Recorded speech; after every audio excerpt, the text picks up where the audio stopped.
जय माँ जगत जननी मुझे के लोकेश कटक अंचल दशहरा पूर्व माँ षोलपुर माँ को पूजा बहुत धूमधाम से पालन हुए।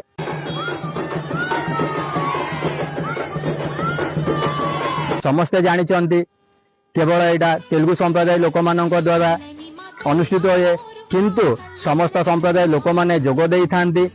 कटकवासी माने एवं कटक बाहर तथा ओडिशा बाहर मध्य आसी लोक देखते किंतु कटक जी तेलुगु साई अच्छी समस्त अंचल माँ को पूजा अनुष्ठित हुए किंतु कटक दीवान बजार तेलुगु साई माँ को पूजा पाई बहुत धूमधाम से पालन हुए। यहाँ कटक इतिहास कहूँ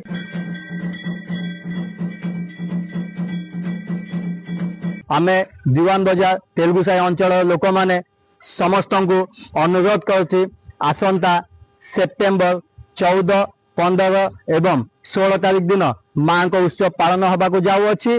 स्थान हूँ दीवान बजार तेलुगु साई समस्त कटकवासी सामिल हुंती।